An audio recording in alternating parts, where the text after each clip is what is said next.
Welcome to the Michigan Man Podcast on Wolverine Sports Radio, a member of the V Sporto Network, and in partnership with SB Nation's Maize and Brew, for Wolverine fans from coast to coast. Go Blue and welcome to the show. I'm your host, Mike Fitzpatrick. As we begin the month of September, the first in all of our lifetimes without Michigan or Big Ten football, there are efforts underway to establish if and when a late fall or winter season can get underway. With us on our game day segment will be one of our favorites, Nick Baumgardner from The Athletic, with his thoughts on what's going on behind the scenes and much more. The pressure on Big Ten presidents and chancellors to reverse their decision, or at least revisit it, has been a hot topic in the last week. Even President Trump is getting involved. On Tuesday, he spoke with Big Ten Commissioner Kevin Warren and asked him to do all possible to get the season started now. He even offered to pay for testing if that would help with the decision. Last week, Big Ten officials told us they were working on a winter schedule, with games being played in domed stadiums. A January or February start was being discussed. Then on Tuesday, Dan Patrick reported on ESPN that his sources were saying that if testing processes can be put in place soon, we might get the season started as early as October 10th. Are any of these stories true? We have no idea. While the Big Ten presidents are brilliant men, they have proven to be poor communicators during this entire process. So while it sounds like we might have a schedule soon, let's not get our hopes up. My guest today says he feels bad for the players and coaches, and yes, even the Big Ten presidents. Up next on our Game Day segment with his thoughts on all of this is Nick Baumgardner from The Athletic, here on this week's edition of The Michigan Man, so stay with us.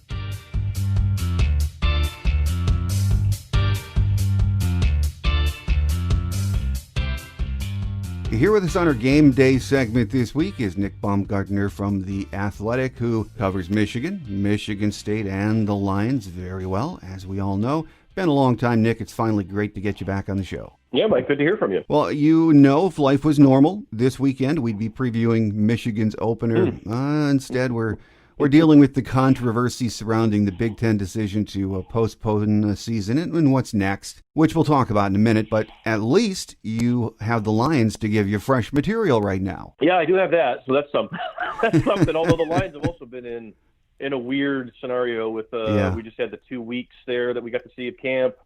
They'll start here in less than 2 weeks, so pretty crazy times. A lot of crazy stuff right now, Mike, with football, because nobody had any time, in the spring or the summer or anything else. Like, everything is so new. In some ways, the NFL practices have felt a little bit like college practices, in that they had to be shorter, so they were faster. The hours were being counted and all these things. Yeah. So I was starting to get flashbacks from the times we have seen practice and everything else. So I don't know how it's all going to go, but it's been interesting so far, to say the least. Well, at least we'll have football soon. But as far as Michigan and college football, controversy continues to swirl based on the Big Ten's decision to postpone football. That was made back in early August. Big Ten players and their parents, the Nebraska lawsuit, which was in the news on Monday, are all certainly ratcheting up the pressure on Big Ten administrations, aren't they, Nick? Yeah, I mean, it's been it's been a frustrated month, for a month and a half, 2 months, 3 months, whatever it's been, for a lot of folks. I think really that starts, when you talk about Big Ten parents and players and coaches too, and athletic directors. So I think that's important to note. Everybody that was on the ground, so to speak, is what I've kind of come to describe it as. That everybody was when the schools started to bring students back in, I want to say it was June, somewhere in June, probably something like that, and told them, we're going to have health and safety protocols, and we're going to put you through rigorous testing, and we're going to need you to, basically quarantine yourself and be diligent with this and everything else, and we'll see what happens, right? And so they all went through all this, and, it was an anxiety-filled situation, to say the least. It was, filled with uncertainty and everything else, but, all these teams, some better than others, on campus, on other campuses everywhere else, did everything they could to go through it. And then on the football standpoint, they did it for 6 to 8 weeks, whatever it was. And, the gravest mistake, I think, Mike, from the Big Ten standpoint here, was when they released that schedule on that Wednesday, somewhere, the first week of August, whatever it was, somewhere in there. And then, 3 days later, whatever it was, turn around and suddenly are terrified and want to back out and cancel everything.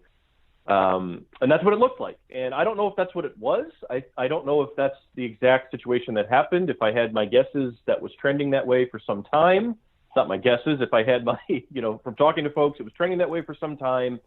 But the error there, I think, was in that, giving a lot of false hope. I think they allowed, people on the ground to operate as if, they had a grander plan for playing football in the fall.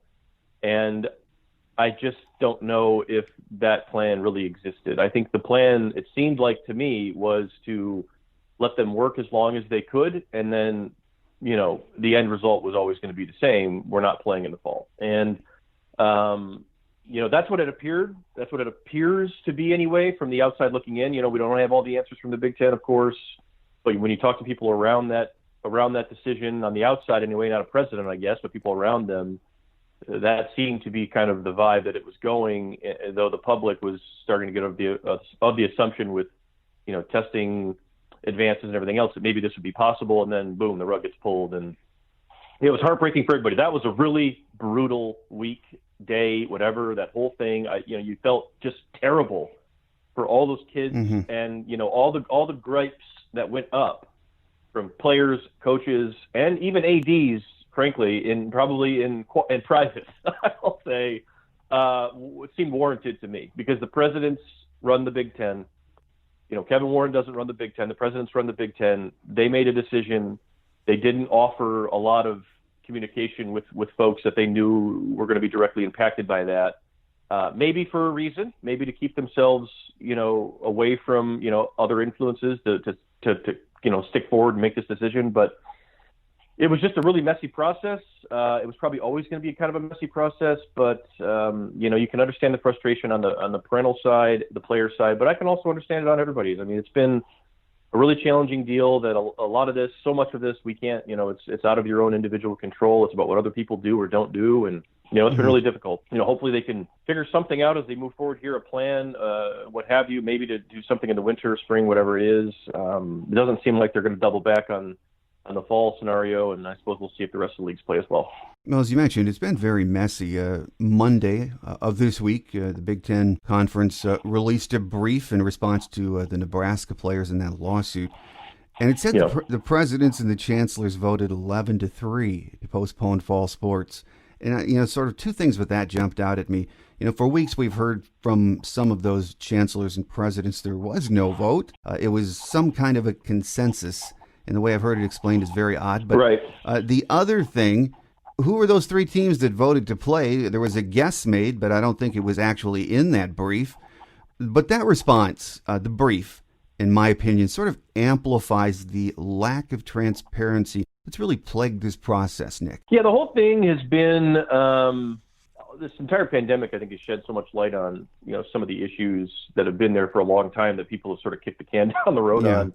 And one of which is, the structure of college football that, Mike, you and I know this, we cover college football, but I think the general average fan who, casually observes college football would have no way of knowing, because they'd have no reason to get into the weeds on this. But the presidents of these universities, who are also in charge of, you look at like Mark Schlissel at Michigan, the number of things that, he has on his plate, lawsuits in other areas of campus, or, other things going on right now, including the restart of, general students and everything else that goes on with that.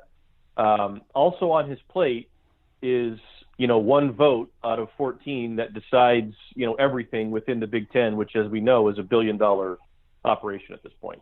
And the structure is set up in a way that these presidents, who are completely distracted by 5,000 other things that may or may not be more important, a lot of them are more important, if we're honest, are also tasked with running this whole thing. It doesn't make any sense. They don't have the type of skin in the game, that a person would on the ground. They don't, they can't put themselves in those shoes, and sometimes there's a lot of disconnect with that. And with that also, there's a lot of, lack of communication between, and, it just doesn't make much sense. And college football is different from this. The NCAA has more sway with college basketball, but college football in the Power Five has been broken off. So there's no one really in charge, as we've seen.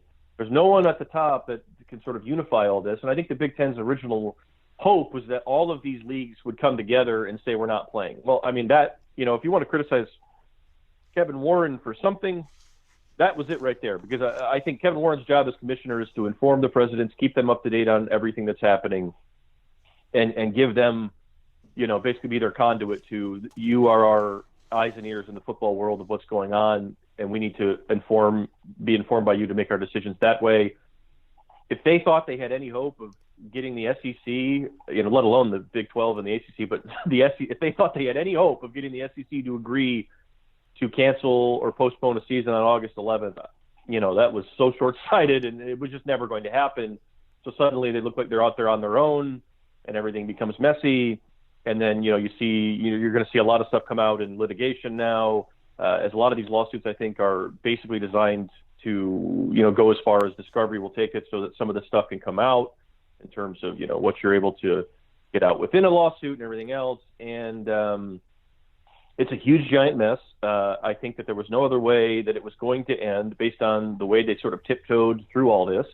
And that was it. I mean, even when the kids came back in June, there wasn't Big Ten protocols. There was, you figure it out, at your school level. And it was just like, and it was like that all the way from the top on down within the structure of everything. So, there's no one at the top of college football, so it trickles all the way down to each league, which then trickles all the way down to each school, and it's total chaos. And, the sport needs, and that's if I have a frustration that's sort of been unvoiced by a lot of folks, it's that we're spending a lot of time right now sort of arguing about things that we can't really change when there's so much wrong about this sport that continues to sort of be that way, that needs to be changed. And number one on the list, or toward the top of it anyway, would be the overall structure is a mess. The kids don't get paid. We're talking about putting college basketball players in a bubble in the spring, and we're not talking about, we're not spending more time talking about NIL and making sure these kids. I mean, it's such a mess. It's all over the place. I think that the Big Ten, obviously there was a lot of probably missteps there from a communication standpoint, from a PR standpoint, but probably also from just a general common sense standpoint. I mean, the number of smart football people and other sports too on these campuses is just, you have resources that they didn't use. I mean, there's people on the ground that could have helped inform them and would have, I think, people get that cliche of, well, the football coaches only wanted to play and they were going to just blindly walk into this and ignore. I don't know if that's true. I don't know if I would go that far. I think that if they would have engaged maybe more with some people on the ground, maybe they could have come to a better workable decision that would have at least been something that everybody could have been on board with, or been maybe more excited or motivated to work toward. Instead, it was just a kind of a mishmash mess, and there you go. Yeah, I think what we've learned in this entire process is that each conference does their own thing, as you said, and we have the NCAA out there somewhere, and there has to be some form of reorganization. This is amplified what we've known all along, that there are structuring and restructuring issues that need to be taken care of. Nick Saban, I thought, said something that Nick Saban can say. He was talking last week at one of his pressers about, look what the Big Ten's doing. Look at what the Pac-12 is doing. Where is the leadership? And he was saying, maybe we need a commissioner of sorts, if not for college football. But, I think a lot of people have said that before. But when Nick said it, maybe people started to pay attention. I think he's right. Yeah, I think it's one thing I would also say to some of these coaches, be careful what you wish for, right? Yeah, because if you get a commissioner in there and that commissioner says, I'm going to start cracking down on some of this stuff, we might be having different conversations within 2 years. But either way, no, I mean, they do need to have, people have labeled it a czar or whatever it is. They do somebody or a body of some sort that, because that's the thing to remember is the Power Five in football broke away from a lot of the NCAA structure. They don't operate under the same rules as the Group of Five in a lot of cases. They it became the rich schools, the schools with all the money, had the ability to sort of maneuver through things the way that schools without any money, couldn't do. So they wanted that flexibility. I mean, they've just sort of like inch by centimeter by centimeter sort of tried to break away, or, people have fought against it and everything else. And it just never gets anywhere. And every time it feels like there's any progress being made on some of these fronts, to make this thing more equitable, to be realistic about the fact that, it's $1 billion operation and the players, I mean, they get scholarships, but let's be fair here. I mean, that's a fraction of what is probably owed to them. I mean, to continue to turn a blind eye to all that sort of thing as well on top of everything else. And then you get into a situation like this where there is no leadership and there is no structure, and it was doomed to fail before it started. The college football was never going to smoothly operate inside of a pandemic. Nothing was going to smoothly operate inside of a pandemic. But, oftentimes I think fans of college athletics are also fans of professional sports, and they like to sort of compare the two sometimes. And, I always warn people, like, you can't do that. They're so different. It's completely different worlds. And what you've seen with the NBA and NFL and NHL and all those leagues have had their own issues. But bottom line is they're all privately owned, for-profit leagues where, players earn salaries. They have jobs, and they're told, your job's going to be here on Monday. We're starting. You're going to come and play, and that's going to be that. And everybody knows what they're supposed to do. There's a commissioner running the whole thing. Everybody operates from the ground up, and there's a players union, there's representation, there's all these things that we don't have any of it in college athletics. So what you have is 14 presidents who may or may not know much about football at all or care to know much about football deciding all of this. And it's been that way forever. And people could argue it's worked that way forever, but people could also argue on the other side, well, no, it really hasn't. It's just been kind of a frustrating thing forever. In some ways, that used to be kind of the charm of college football, that it was kind of weird. But I think most folks have gotten beyond that now to a point of, if you're going to invest your time into this, you'd like it to be, at least somewhat fair across the board, somewhat even across the board. All the other stuff that we talk about in any other year, Mike, about one league doing one thing and playing by its own rules, another league doing another thing. The playoff competitively. Do we need better scheduling? Do we not? So this league's refusing to do it. That league's going to do it. I mean, the whole thing has been so ridiculous. And I feel like we make so many excuses for it because we just want to see it over the years. I really do hope that, whenever we can get back to playing regularly in the fall, that before then we have some really, deep and meaningful discussions that result in change in terms of the structure of the sport, because it desperately needs something right now more than probably ever. One of the things, though, the chancellor, the president, said in early August when they postponed the season, Nick, was that testing was really a big concern. Right. It was mentioned in the brief yesterday that was released on Monday, the Nebraska lawsuit. Since August, things really are changing fast. I mean, the COVID rapid test was FDA approved maybe a week or so ago, and it's being hailed as a game changer. I mean, even high school teams around the country are using it because it's relatively inexpensive, and it's, again, deemed to be highly accurate by the FDA. Testing, we know, is a major factor in the Big Ten's decision not to play. So I would think at this point, with all of the discussions going on and advancements like that, that addresses a major concern that the chancellors and presidents had 3 weeks ago, doesn't it, Nick? I think so. I do. And I think, the way it was put to me at the time was, I think a lot of people it was put to them as well the same way, was, that we'll know more about everything in the spring. We'll know more about everything in the winter.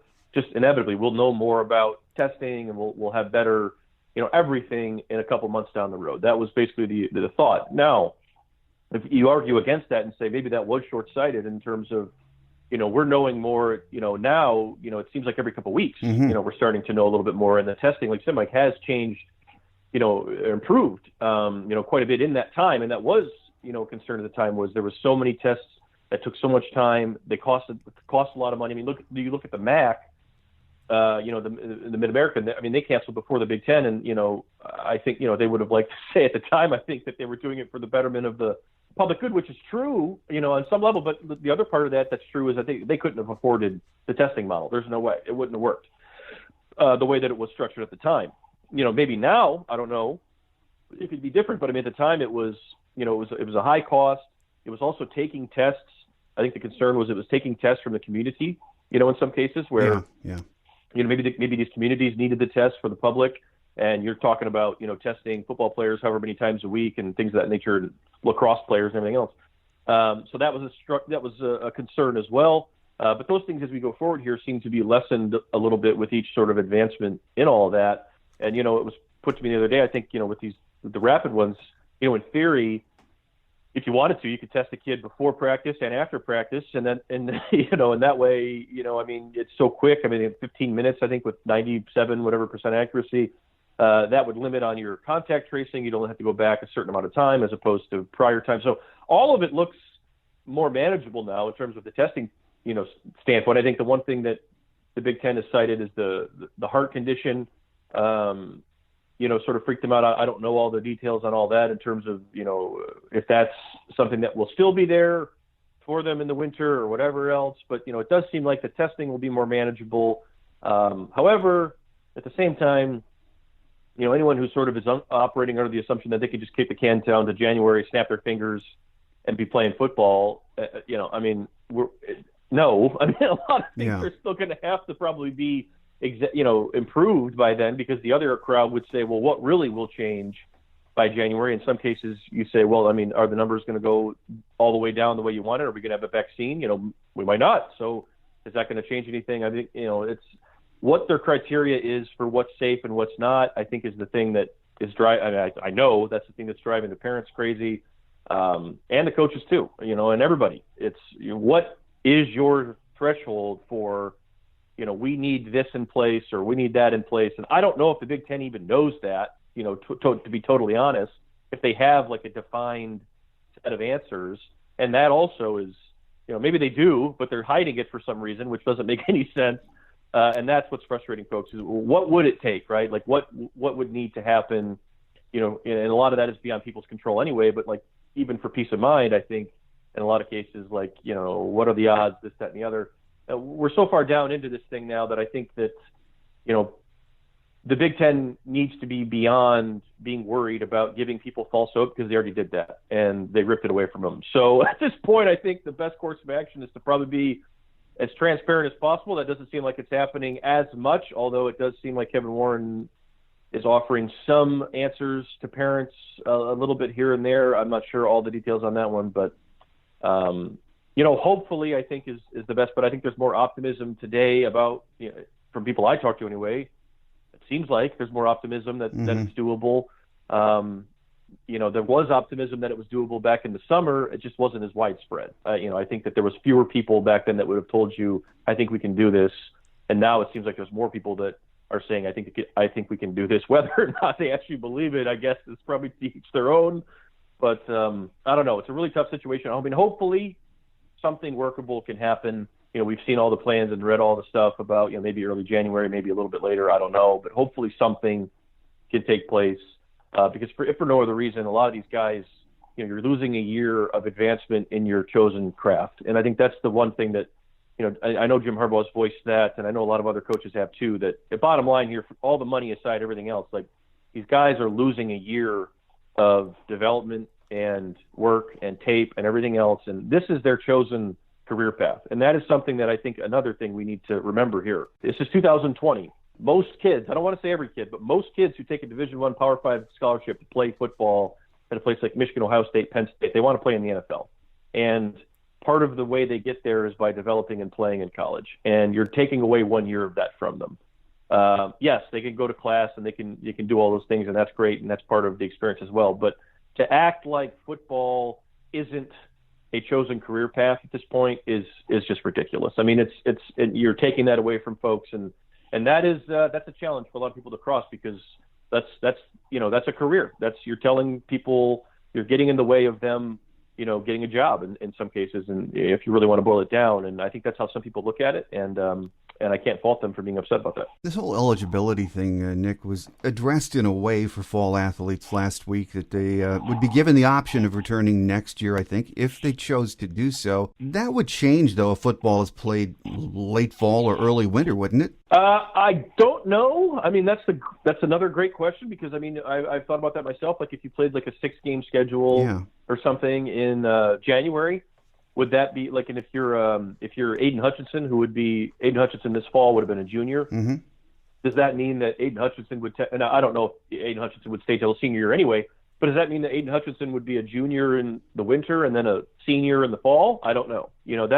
That's weird to me as well. Like, I almost feel like it should be, those players should be a junior all of next year, and then in 2021 they're a senior. Now, I don't know how that's going to work, because you're going to have a giant bottleneck with your, the scholarship numbers are now going to be expanded for that year with the extra eligibility. You got kids coming in. Yeah.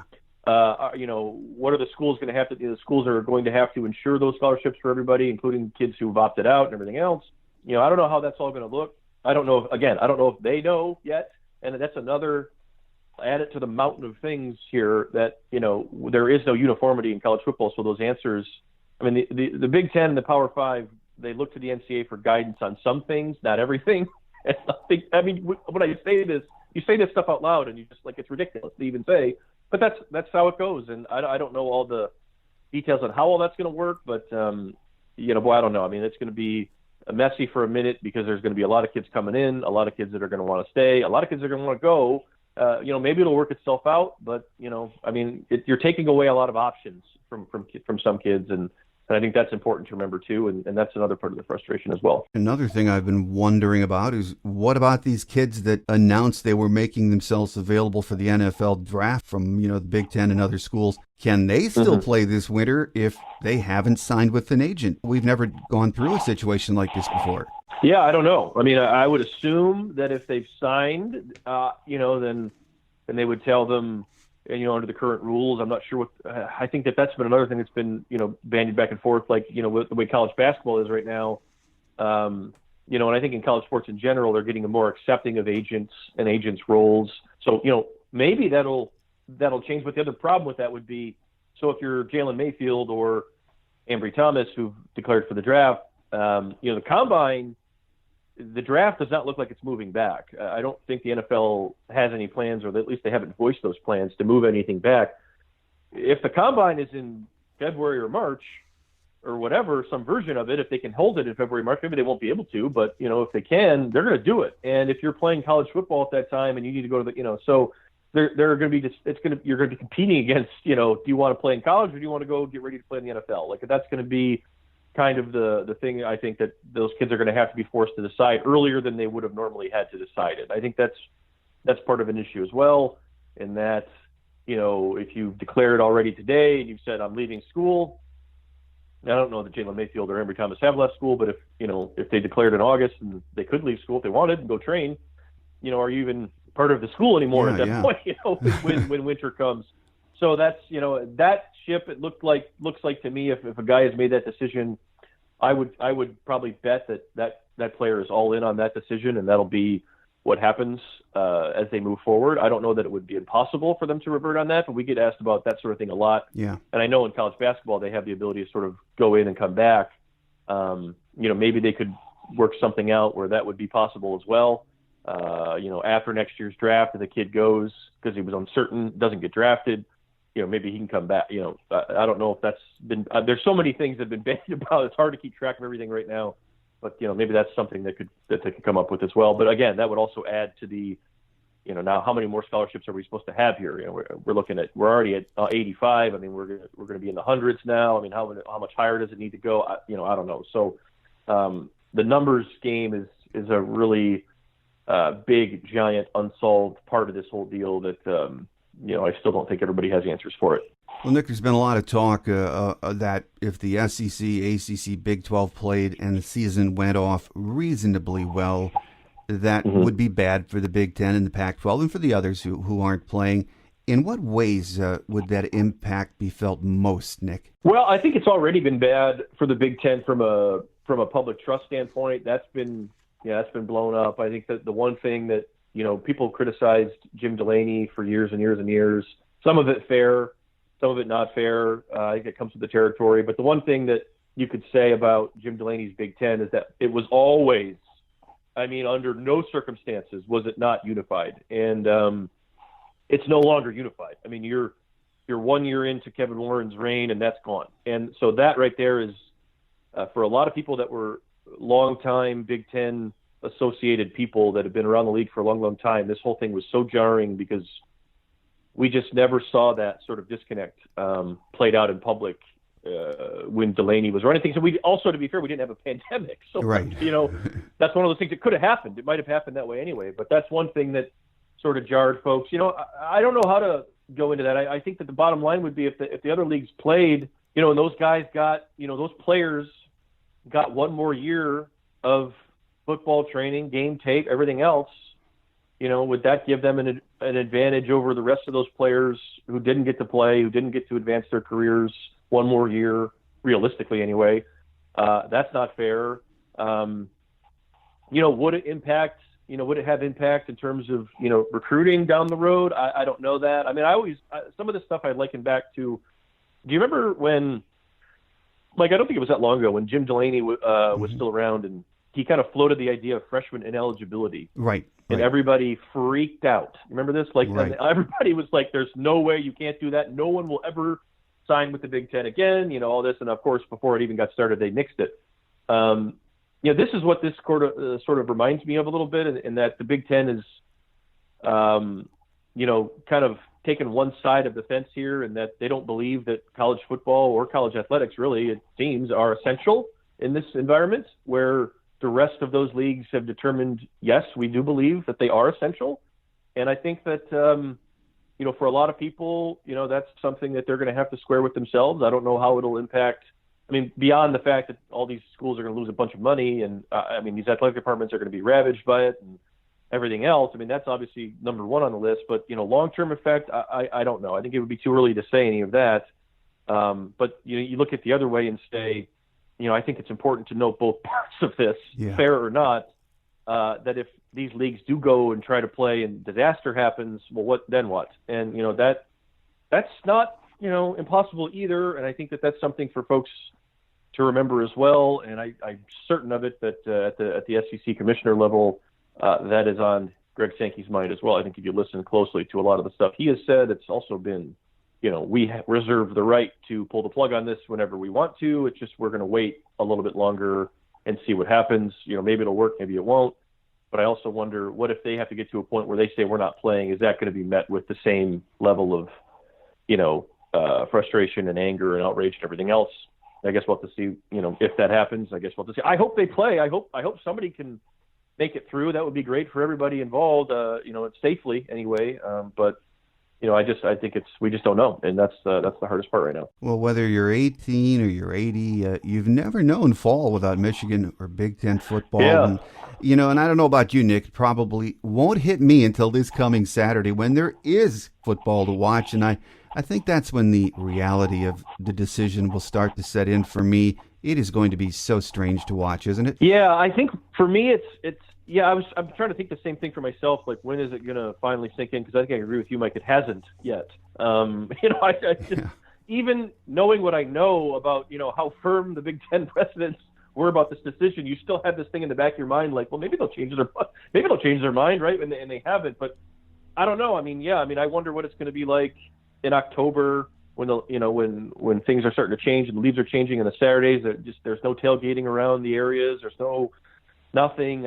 I've spent the last decade, whatever it's been, going to all these Big Ten cities in the fall and seeing all these places. And to think that, Iowa City's going to be dormant all fall is crazy to me. Madison, Ann Arbor, of course, and all these places that are just, they come alive in these, when the leaves start to change and everything else. And there's just this unique thing that's just not going to happen. And it just feels like it's just going to be another extension of what we've already had, which has been, 1 year where everyone's life just gets put on pause. And that's the hardest thing, I think, for a lot of people, where it's just like, what do you do? I've been asked that 1,000 times. What are you going to do on these Saturdays? And I'm like, I don't know. I have worked every one of them since 2006. I want to say something like that. I have no idea what I'm going to do. I don't know what normal people do on fall Saturdays. I guess I'm about to find out, but it is strange. And I don't know if it'll hit me probably, I don't even know if it'll hit me until we really get into the weather time where it really starts to feel like fall. I think that's when when the weather chills off a little bit and we still don't have, that's when it's going to be, if you drive by, or, I live in Ann Arbor. So if you drive by the stadium and everything's empty on a Saturday or whatever, it's just one long bye week, I guess. I don't know how else to put it, but very strange. I don't know if it'll feel normal at all. I hope it won't. I hope people continue to miss it. I know they will and are ready for it and want it back when it does come back. I am hopeful, of course, like everybody else, that they can figure something out and get rolling again here as soon as possible. But just a tough deal for everybody. Well, final question for you, Nick, is as weird as it will be watching football without the Big Ten, There's still going to be some very good football to watch this fall with the Big 12, the ACC, SEC, if they get their entire seasons in, and might not be for reasons we like, but it's still going to be fun to watch the race to the playoffs. It'll be different. It should be intriguing. Yeah, if anybody's playing football anywhere, I think for folks who are really diehards about it, I think it'll be good, good to watch. I mean, people were watching the FCS games last weekend, and I don't know how great of a game that was, but people got into it, whatever. I don't know. I mean, yeah, anything that, resembles it, I guess, is going to be something to whet the appetite. But, again, you look back and you say, boy, when if the SEC gets going for a couple of weeks and the NFL gets going and the Big Ten and the Pac-12 still aren't doing it, that's going to be very strange and very weird. And I think for the players, we've talked to some of the players. I think Carlo Kemp said it as well, like what you just said, Mike. It will not hit me until I sit down on a Saturday at my house or whatever, and I turn the TV on and I see Florida and somebody playing and we're sitting here. That's when it'll be really, really difficult, I think, for a lot of those guys to square. And, that's the other hard part is you're just waiting for the second part of the heartbreak to come, where you're just, and I think in some ways it feels like it might happen for a lot of kids all over again, where it's you're devastated on the day that it happens, and you go into that weekend and you see other kids that in some cases, these guys all know each other. Recruiting is a small world. Them playing a different play. I mean, it'll be very strange, very weird, and very tough for all the kids who can't get out there and play this year. But a lot of that is beyond everyone's control, which is tough to square. It certainly is. Our guest on our Game Day segment this week has been Nick Baumgardner from The Athletic, who covers Michigan, Michigan State, and the Lions. So, Nick, I hope the next time that we talk here down the road in coming weeks, we have a football schedule, or at least a plan out there that we can say, okay, it's starting in January, here's what's going to happen. But at least we know that there are talks that are ongoing now with the Big Ten athletic directors, the chancellors, presidents, and in the coming weeks, we should have something to sink our teeth in, so to speak. So, as always, thank you for your time, and in the coming weeks, we'll get you back and see what's happening in college football. No problem, Mike, and I just hope that the next time we get a schedule, it doesn't get ripped away in 3 days. So let's hope that the next time we see one, it's there to stay. But here's to that. But either way, I appreciate it, Mike. We'll talk to you again at some point soon, I'm sure. Thanks to Nick Baumgardner from The Athletic for joining us today. He will be back soon. Next week, my scheduled guest is the angel of the big house, Detroit News beat writer Angelique Schengelis. So please tell your family and friends about the show and join us again next week. Remember to like us on Facebook and Twitter and rate the show wherever you get your podcast from. It's going to be an interesting week ahead. This weekend, college football kicks off for Conference USA, and there will be plenty of other action for us to watch on TV. And in just a few weeks, the SEC, ACC, and Big 12 will swing into action. And like many of you, I'm hoping the Big 10 will soon join them, or at least get their act together and make a decision on when to play. But we shall see. That does it for another show. Thanks for joining me, and have a great Wolverine week, everyone. I'm your host, Mike Fitzpatrick. Until we meet again, take care, and as always, go blue. Thanks for joining us today on The Michigan Man, here on Wolverine Sports Radio, a member of the V Sporto Network, and in partnership with SB Nation's Maize and Brew. Our listener lines are open 24/7 for your calls at 313-263-4842. That's 313-263-4842. Or email us at themichiganmanpodcast@yahoo.com. That's themichiganmanpodcast@yahoo.com. The Michigan Man Podcast is produced at the studios of Robin Lynn Productions, Allen Park, Michigan, and is not affiliated with the University of Michigan. Go Blue!